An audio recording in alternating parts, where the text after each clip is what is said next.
ఓం శ్రీ మహాగణాధిపతయే నమః. ఓం శ్రీ మహాసరస్వత్యై నమః.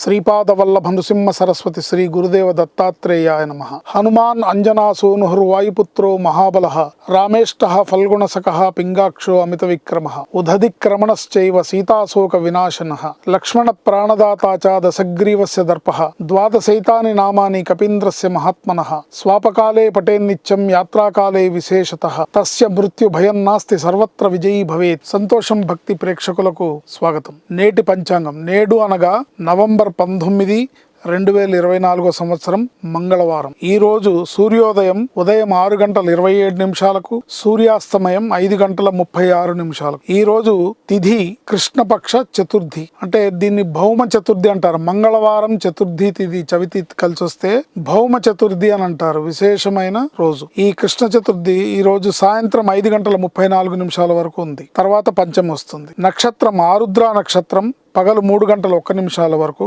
యోగం సాధ్యయోగం పగలు 3 గంటల వరకు. తర్వాత కరణం బాలవకరణం సాయంత్రం 5:34 వరకు. కౌలవకరణం రాత్రి తెల్లవారుజామున 5:15 వరకు. అమృత గడియలు సూర్యోదయం నుంచి ఉదయం 6:55 వరకు. దుర్ముహూర్తం పగలు 8:41 లగాయతు 9:25 వరకు. మరలా దుర్ముహూర్తం రాత్రి 10:44 లగాయతు 11:36 వరకు. వర్జం రాత్రి 2:58 లగాయతు 4:34 వరకు. ఈ రోజు విశేషం ఏంటంటే కార్తీక మాసం, ఆరుద్ర నక్షత్రం, పరమేశ్వరుడి యొక్క నక్షత్రం ఆరుద్ర నక్షత్రం. వారం మంగళవారం. మంగళవారం కుజుడికి సంబంధించింది. కుజుడికి అధిదేవత, కుజుడికి అధిపతి ఎవరంటే సుబ్రహ్మణ్య స్వామి. అలాగే మంగళవారం నాడు ఆంజనేయ స్వామిని పూజించడం కూడా మనకు ఆనవాయితీ. అట్లాగే ఈ రోజు చేసే గణపతి పూజ చాలా విశేషమైన ఫలితాలను ఇస్తుంది. ముఖ్యంగా రుణ బాధలు ఉన్న వాళ్ళందరూ కూడా ఈ రోజు ప్రత్యేకంగా భౌమ చతుర్థి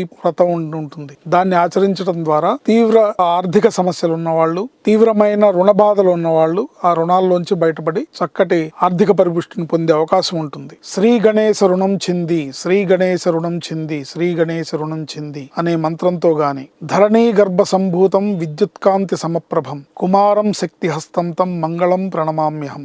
ధరణీ గర్భ సంభూతం విద్యుత్కాంతి సమప్రభం కుమారం శక్తి హస్తం తం మంగళం ప్రణమామ్యహం. ఈ మంత్రంతో ఈ రోజు జపించుకోవడము, ఈశ్వరాభిషేకం చేయడం, సుబ్రహ్మణ్యేశ్వర స్వామికి చేసే పూజ, వినాయకుడు చేసే పూజ, ఆంజనేయ స్వామికి చేసే పూజ, మీ ఇష్టానుసారము, మీ భక్తి కొలది మీకు మీ ఇష్టదైవం ఎవరో ఆ దేవతల్ని మీరు పూజించుకోవచ్చు. కాకపోతే ఈ రోజు భౌమ చతుర్థి అవడం వల్ల గణపతిని, సుబ్రహ్మణ్య స్వామిని, ఆంజనేయ స్వామిని విశేషంగా పూజ చేసుకోవచ్చు. కార్తీక మాసం కాబట్టి శివాభిషేకం, శివుడికి చేసే పూజ అర్చన ఇవి విశేషమైన ఫలితాలను ఇస్తాయి. కనుక ఈ రోజు అందరూ కూడా ఈ ఆర్థిక సమస్యలు ఉన్న వాళ్ళు, రుణ బాధలు ఉన్నవాళ్ళు, ప్రత్యేకంగా కుజగ్రహానికి సంబంధించిన దోషాలు ఉన్నవాళ్ళు, కుజదోషం ఉన్నవాళ్ళు ఈ రోజు పొగలంతా ఉపవాసం ఉండి సాయంత్రం వరకు ఈ మంత్రాన్ని జపం చేస్తూ సుబ్రహ్మణ్య స్వామిని ఆరాధిస్తూ గడపటం వల్ల అనేక రకాలుగా ధరణీ గర్భ సంభూతం విద్యుత్కాంతి సమప్రభం కుమారం శక్తి హస్తం తం మంగళం ప్రణమామ్యహం.